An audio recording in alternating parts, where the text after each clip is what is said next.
नमस्कार दोस्तों, कैसे हैं आप लोग। उम्मीद करता हूं आप लोग बहुत अच्छे होंगे और आपकी तैयारी बहुत अच्छे से चल रही होगी। दोस्तों, Uttar Pradesh police Hindi practice set के साथ हम आपको उपस्थित हैं और जैसा आपको पता है कि हम डेली आपको हिंदी प्रैक्टिस सेट करा रहे हैं, क्योंकि हमारा टारगेट है आपके 37 क्वेश्चन में से 37 सही कराने का। यानी कि आपके एग्ज़ाम में 74 मजबूत नंबर हमारे इकट्ठा करने की एक टारगेट है और उसमें हम बताने वाले हैं आज हमारा प्रैक्टिस सेट नंबर जो है वो प्रैक्टिस सेट नंबर क्या है हमारा 6। इससे पहले हम 6 प्रैक्टिस सेट करा चुके हैं, जिसमें 5 प्रैक्टिस सेट और एक प्रीवियस ईयर के क्वेश्चन जो है वो करा चुके हैं उसमें। और हमारे जो क्वेश्चन हैं ये सिलेक्शन वाले क्वेश्चन है, बिल्कुल सेलेक्टेड क्वेश्चन है। अभी तक आप अपनी तैयारी बेहतर कर सकते हैं इन्हीं के माध्यम से। ठीक है दोस्तों, तो देखिए हमारा सबसे पहला टैग क्या है, टैग देख लेते हैं। हमारा टैग होता है हारा वही जो लड़ा नहीं। ठीक है, जो लड़ता नहीं है वही हार जाता है, जो लड़ते हैं वो कभी हारते नहीं हैं। ठीक है बेटा, तो शुरू करते हैं। हमारा पहला क्वेश्चन क्या है, तो पहला क्वेश्चन है, बहुत अच्छा क्वेश्चन है, देख लीजिए क्या है हमारा पहला क्वेश्चन। ठीक है, पहला क्वेश्चन है आपका, देखिए हम पत्र लेखन से क्वेश्चन जरूर देते हैं आपको। क्या है, संक्षेपण करते समय ध्यान में रखना चाहिए कि वो अपने शब्दों में ही किया गया, ठीक है, वो अर्थ में ही किया गया, वो दूसरे के शब्दों में किया जाए और वह बहुत शब्दों में किया जाए। अब यहाँ पर आपको हिसाब लगाना है संप्रेक्षण का मतलब क्या होता है। संप्रेक्षण वह कला है जिसके द्वारा किसी वक्ता या विशेष विषय को कम से कम शब्दों में प्रस्तुत किया जाता है। यानी कि संप्रेक्षण क्या होता है, जिसे किसी वक्ता के द्वारा कम शब्दों में, ठीक है, प्रस्तुत किया जाता है, उसे कहते हैं संक्षेपण। तो इसमें आपका मतलब क्या होना चाहिए, यहाँ का आपका आंसर होना चाहिए कि वो अपने शब्दों में किया जाता है। यानी कि अपने शब्दों में जब किसी बात को हम बोलते हैं तो कम से कम में बोलते हैं। तो हमारा करेक्ट आंसर हो जाएगा ए विकल्प। ठीक है, दूसरा क्वेश्चन हमारा जो है वो बहुत प्यारा क्वेश्चन है आपके सामने। हिंदुस्तानी साहित्य का इतिहास किसने लिखने वाले गारसा दा तासी किसके विद्वान हैं। अंग्रेजी के, फ्रांसीसी, स्पेनिश, जर्मनी। बताओ इसका क्या आंसर है। आपको सबको पता चल चुका होगा यहाँ से कि इसका करेक्ट आंसर क्या है। इसका आंसर है फ्रांसीसी। ठीक है बच्चा, तीसरा क्वेश्चन बहुत ही इंपॉर्टेंट क्वेश्चन है। क्या है, निम्नलिखित में से किसका प्रयोग केवल बहुवचन में होता है। यानी कि जिसका एक वचन बना ही नहीं सकते, केवल बहुवचन में होता है। लड़का लड़के हो सकता है, लड़का जो है उसका लड़के हो सकता है बहुवचन में। ठीक है भैया, ये भी हो जाएगा। घोड़ा का घोड़े हो जाएगा, नारी का नारिया हो जाएगा। तो क्या हो जाएगा, दर्शन। तो हमारा आंसर हो जाएगा दर्शन। आप भी अपने आंसर चेक करते रहे करो क्या हो जाएगा।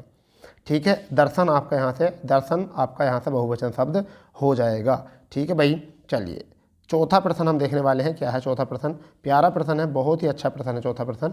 ठीक है, क्या है, जिनका उच्चारण ऊपर के दांतों पर जीभ लगने से होता है उन्हें क्या कहते हैं।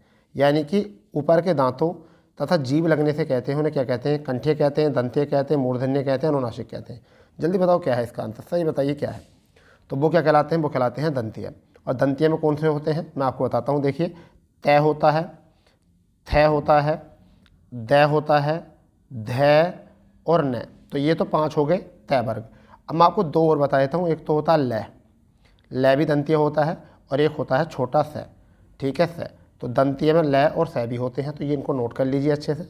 ठीक है भाई, अगर बात करें अनुनासिक तो वो होते हैं जो नासिक के से बोले जाते हैं। ठीक है, अब कंठे जो होते हैं जो कंठ से कै ख गै घ बोले जाते हैं। मूर्धा से आपके जो बोले जाते हैं, तो मूर्धा से बोले जाते हैं, वो बोले जाते हैं आपके च छ जय झ। क्या बोले जाते हैं, च छ जय झ।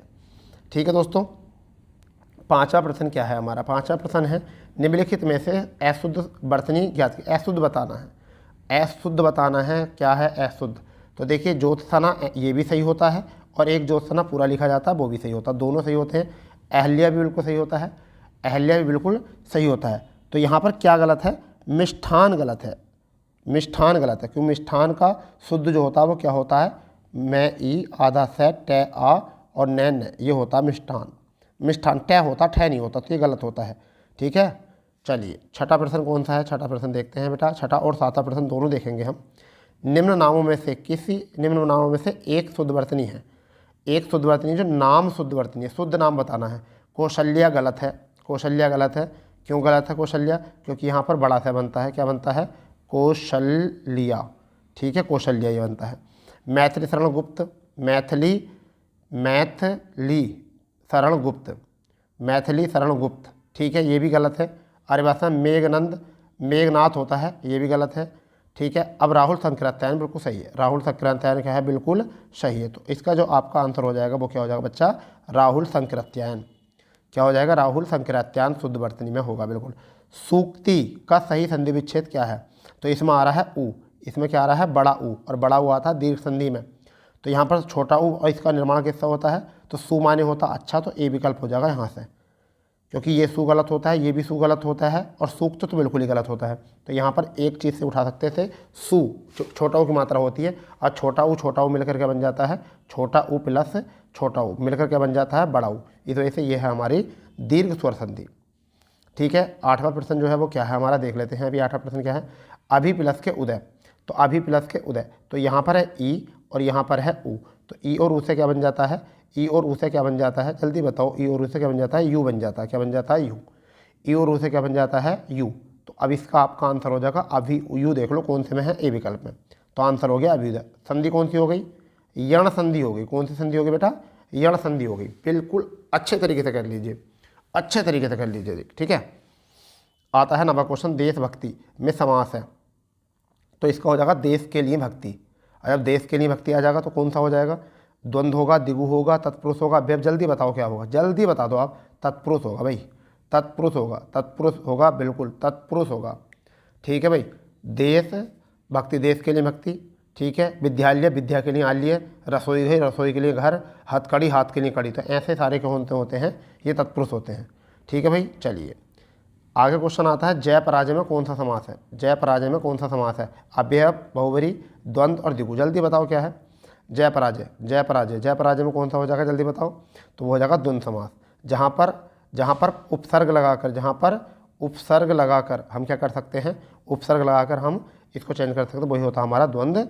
ठीक है, संन्यास, संन्यास का उपसर्ग है, संन्यास में उपसर्ग है, ये बताना भैया, संन्यास में क्या है उपसर्ग। तो बताइए क्या है संन्यास में उपसर्ग, सम, सम, सनी, यास। जल्दी बताओ क्या है इसका आंसर। तो इसमें हो जाएगा सम, क्या हो जाएगा सम। और ये कैसा है, संधि उपसर्ग है, ये कैसा है, संधि उपसर्ग, संधि उपसर्ग। ठीक है, एक होता संधि युक्त उपसर्ग, एक होता संधि मुक्त उपसर्ग। तो ये कैसा, संधि युक्त है, इसमें संधि बन रही है, सम प्लस के आस, तो क्या हो जाएगा संन्यास। ठीक है भैया, बिन किस उपसर्ग, किस भाषा का उपसर्ग है, किस उपसर्ग भाषा का उपसर्ग है, संस्कृत का, हिंदी का, उर्दू का, अंग्रेजी का। ठीक है, जल्दी बताओ, जल्दी बताओ बेटा, जल्दी बताओ। तो किसका है बिन, हिंदी का, किसका है, हिंदी का। ठीक है, बिन उपसर्ग जो है वो किसका है, हिंदी का। ठीक है भैया, कैसा उपसर्ग है, हिंदी का। जैसे इसके शब्द क्या बन जाएंगे, चलो दोबारा इसका शब्द देखते हैं, शब्द क्या क्या बनेंगे, क्योंकि आपको शब्द भी बनाना चाहिए। बिन आंसर आ गया हिंदी का, शब्द क्या बनेंगे, जैसे जैसे जैसे जैसे हम लिख सकते हैं बिन जाना। ठीक है, बिन विहा भी लिख सकते हैं, बिन विहा, बिन विहा लिख सकते हैं, एक ही हो जाएगा। फिर एक हो जाएगा बिन काम, बिन काम। ठीक है, बिन काम हो जाएगा। ठीक है, एक हो जाएगा आपका बिन जाना, बिन जाना।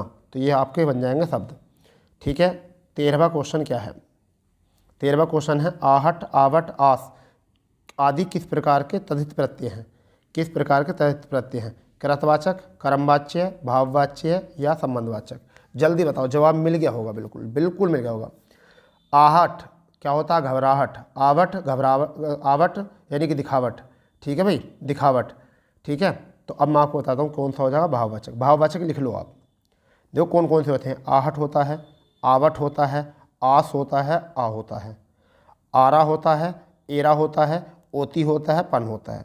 ये क्या होते हैं, सब आपके कैसे होते हैं, भाववाचक होते हैं। कैसे होते हैं बच्चा, भाववाचक। 14वां प्रश्न देखेंगे, बड़ा प्यारा प्रश्न है, आग शब्द का तत्सम क्या है, तो अग्नि। क्या हो जाएगा, अग्नि। बताओ कितना ईजी है, अग्नि। ठीक है, 15वां क्वेश्चन है, निम्न में से कौन सा शब्द तद्भव है, निम्न से कौन सा शब्द तद्भव है, खेत। कौन सा हो जाएगा, खेत। ठीक है भैया, खेत का क्या हो जाएगा, खेत का क्या हो जाएगा, क्षेत्र। तत्सम क्या हो जाएगा, क्षेत्र। तत्सम अगर याद करना हो तो क्या हो जाएगा, क्षेत्र। तो नाथ का तद्भव क्या होगा, नाथ का तद्भव क्या होगा, समझ गए नहीं, यानी कि अच्छा तत्सम क्या होगा इसका, ये सब तत्सम है। नाथ हो गया, त्रिकुटी हो गया, प्रभु हो गया, सब क्या है तत्सम, मगर तद्भव क्या है, खेत है। 16वां क्वेश्चन क्या है, 16वां क्वेश्चन क्या है भैया, फुर्ती से बताओ। तांबा शब्द का तत्सम रूप क्या है, तांबा। तो तुमने देखा होगा ताम्र पाषाण काल, तो क्या हो जाएगा, ताम्र। क्या हो जाएगा, ताम्र पाषाण काल कहते थे, तो क्या हो जाएगा, ताम्र हो जाएगा। ठीक है, प्रिय शब्द का तद्भव क्या होगा, प्रिय शब्द का तद्भव क्या हो जाएगा, तो हो जाएगा पिया। क्या हो जाएगा इसका, पिया हो जाएगा। क्या हो जाएगा भैया, पिया हो जाएगा। 18वां क्वेश्चन देखेंगे, बहुत ही प्यारा क्वेश्चन है, बहुत ही प्यारा क्वेश्चन, 18वां और 19 क्वेश्चन। हमारे देश में जयचंदों की कमी नहीं है, जयचंदो संज्ञा किस भेद के अंतर्गत आता है? जयचंदो, जयचंद नहीं जयचंदो, हमारे देश में जयचंदों की कमी नहीं है। तो यहाँ पर जयचंदों की बात क्या है? विश्वासघाती व्यक्ति से, यानी किसको बता रहा है? विश्वासघाती व्यक्तियों को बता रहा है और व्यक्तियों के समूह को बता रहा है। तो ये तो आपको पता चल ही गया होगा, व्यक्तिवाचक समूह को बता रहा है तो कौन सा होगा? या उनकी जाति को बता रहा होगा, समूह ने सॉरी जाति को, जयचंदो यानी धोखेबाजों की, विश्वासघातों की जाति को, तो क्या होगी? जातिवाचक। अगर आता केवल जयचंद तो क्या होता? व्यक्तिवाचक। ठीक है भाई, क्या होता? जैसे हम कह सकते हैं कि एक एग्जाम्पल ले सकते हैं हम इसमें,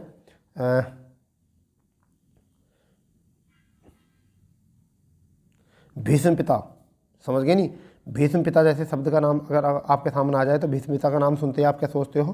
कि ऐसा शब्द जो सुनकर दृढ़ प्रतिज्ञा करने वाले व्यक्ति का चित्र सामने आ जाता है। ऐसे ही जैसे जयचंद का नाम सुनकर धोखेबाजों का प्रतिबिंब सामने आ जाता है। ठीक है। 19वां क्वेश्चन, निम्न में से भाववाचक संज्ञा है? पराया, अपना, जागरण, सभ्य है। जल्दी बताओ क्या है? तो भाववाचक जो हो जाएगा वो क्या हो जाएगा? जागरण। ठीक है, जागरण। क्लियर?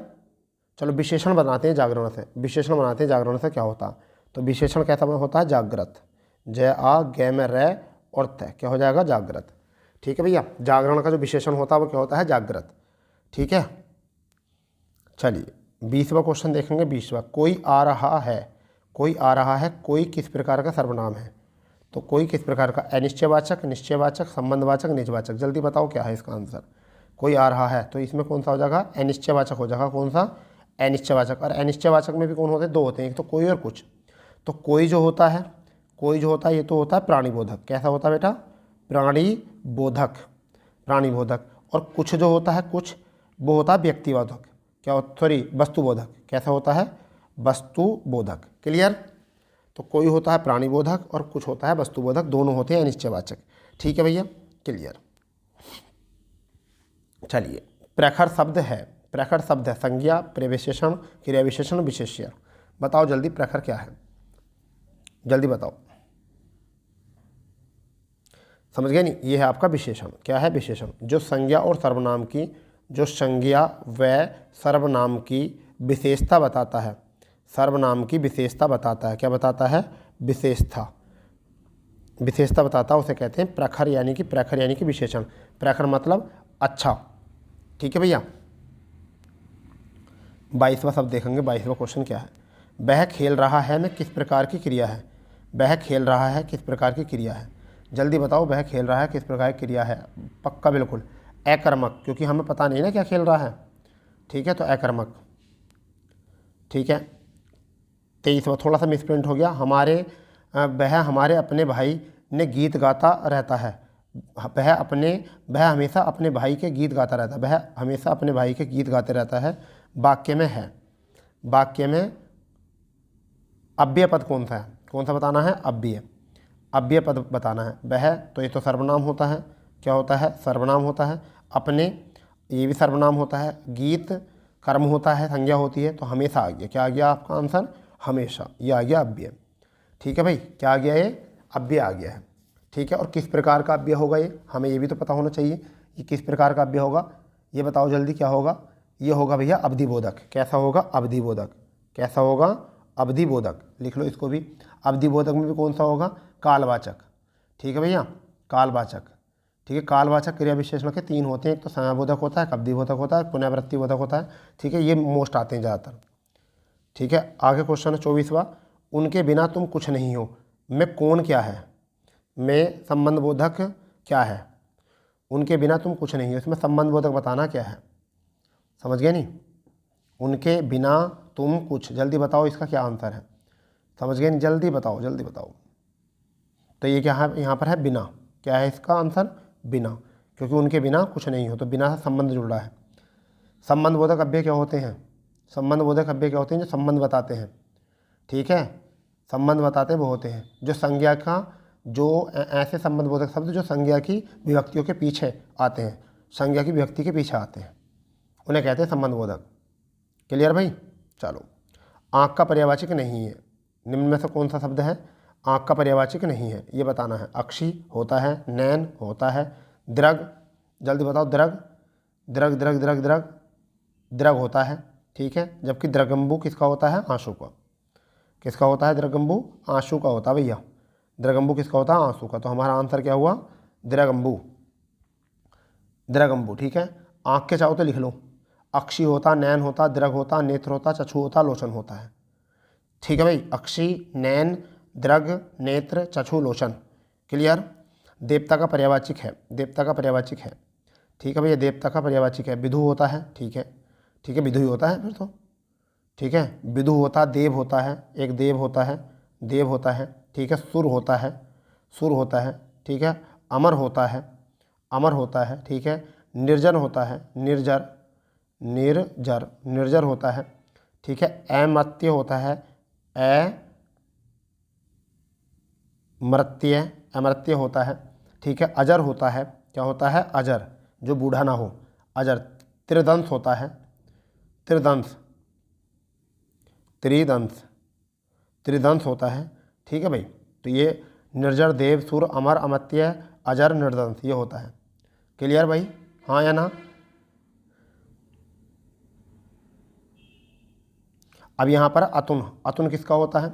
बताओ जल्दी, लिख लो इसको भी। अतुन होता है कामदेव का। किसका होता है? कामदेव का। कामदेव, अतुन कामदेव का होता है। जीवनपति किसका होता है? जीवनपति यम का। जीवनपति किसका होता है भाई? यम का। यम का होता है जीवनपति। कोविंद किसका होता? पंडित का। कोविंद किसका होता? पंडित का।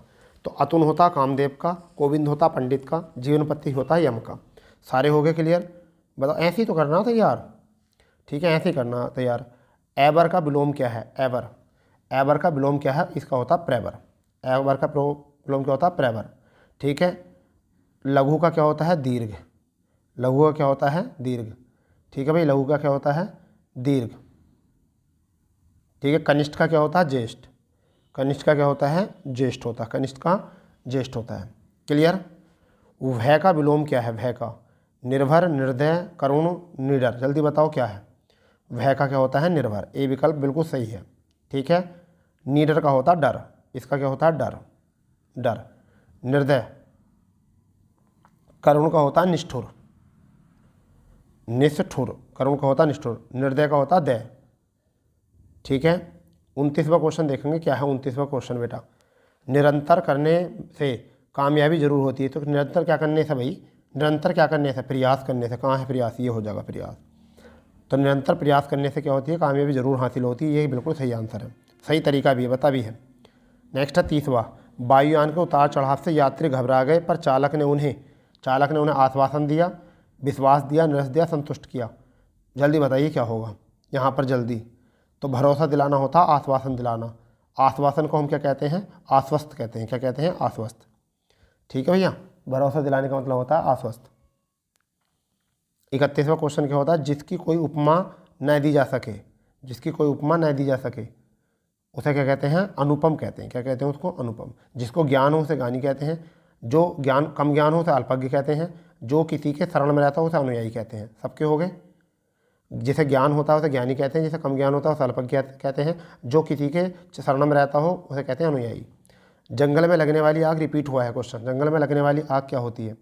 यहाँ से क्वेश्चन बना लो बहुत विकट तरीके से। मैं आपको बता रहा हूँ, ये क्वेश्चन बहुत आता है। जंगल में लगने वाली आग कौन सी होती है? जंगल में लगने वाली होती है दावानल। तो इसका तो हो गया ये सही। ठीक है भैया, दावानल।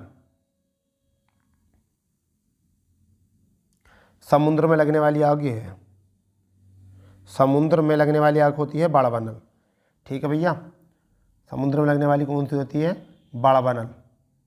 ठीक है, पेट में लगने वाली आग कौन सी होती है? पेट में लगने वाली, पेट में लगने वाली, पेट में लगने वाली कौन सी होती है? पेट में लगने वाली जिसे कहते हैं जठराग्नि। तो ये होती है पेट में लगने वाली, पेट में लगने वाली। ठीक है भैया, तो दावानल, इसको हम एक शब्द से और बोलते हैं दवाग्नि। क्या बोलते हैं? दावा अग्नि। क्या बोलते हैं? दावाग्नि, इसको ही बोलते हैं। तो 3 हो गए, पेट में लगने वाली जठराग्नि, और समुद्र में लगने वाली बाड़वानल, और दावानल जो होती है वो कहाँ होती है? आपके जंगल में लगने वाली। क्लियर? 33वां क्वेश्चन क्या है? कागजी घोड़े दौड़ाना, मुहावरे का अर्थ क्या होता है? नकली घोड़े दौड़ाना, बहुत परिश्रम करना, व्यर्थ की लिखी पढ़त करना, जांच पड़ताल करना। क्या हो जाएगा यहाँ पर भाई? क्या हो जाएगा? व्यर्थ की लिखा पढ़ी करनी, व्यर्थ की लिखा पढ़नी मतलब पुलिस का तो एग्ज़ाम देने जा रहे हो, ठीक है, और पढ़ रहे हो अंग्रेजी, तो बिना फालतू की बात हो गई है तो, ठीक है भाई, इस तरीके से। 34वां क्वेश्चन है, बहती गंगा में हाथ धोना मुहावरे का थे, अफसर को खो देना, अफसर का लाभ उठाना, अफसर की परवाह करना, अफसर पहचानना। तो अफसर का लाभ उठाना पता चल रहा है, जब गुरुजी 9 बजे से पढ़ा रहे हैं 1 बजे तक तब भी, और अब तो 8 बजे से 1:30 बजे तक पढ़ा रहे हैं, तो ये क्या है, बहती गंगा में चलो हम भी हाथ धो लें, 8 बजे से ही आ जाते हैं, इस तरीके से। 35वां क्वेश्चन क्या है बेटा, बोए पेड़ बबूल के आम कहाँ से होए, लोकोक्ति का सही अर्थ क्या है। कर्म के अनुसार फल नहीं मिलना, जैसा करोगे वैसा भरोगे, कर्म और फल का कोई संबंध नहीं, कर्म करो फल की इच्छा मत करो। तो क्या हो जाएगा इसमें, क्या हो जाएगा, जल्दी बताएंगे आप, बताओ बताओ बताओ। जैसा कर्म करोगे वैसा ही फल मिलेगा, तो जैसा कर्म करोगे वैसा फल मिलेगा, यहाँ पर आपका आंसर हो जाएगा बी।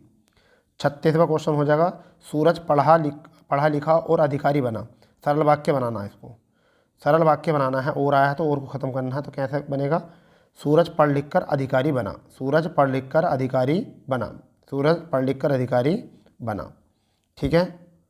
37वां और अंतिम क्वेश्चन आज का क्या है, बहुत प्यारा क्वेश्चन था, बहुत अच्छा सेशन था, बहुत अच्छे क्वेश्चन थे।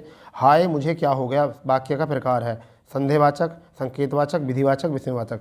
तो बताइए हाय के लिए क्या होता है, जहाँ आश्चर्य, दुख, घृणा, सुख प्रकट होता है वहाँ होता है विस्मय, ठीक है दोस्तों। तो ये था हमारा आज का प्रैक्टिस सेट। 7 बजे प्रैक्टिस सेट के लिए तैयार रहना, एक प्रैक्टिस सेट 7 बजे फिर आ जाएगा, वो डेली चलता है, ये भी डेली चलता है। तो मैं उम्मीद करूँगा कि आप लोगों को बहुत मज़ा आ रहा होगा इस प्रैक्टिस सेट में, और इसे अपने दोस्तों में ज़्यादा शेयर करिए, क्योंकि हम आपको फ्री में तैयारी करा रहे हैं, ठीक है दोस्तों। तो मिलते हैं ऐसी धुआंधार तैयारी के साथ, जब तक के लिए जय हिंद, जय भारत, वंदे मातरम।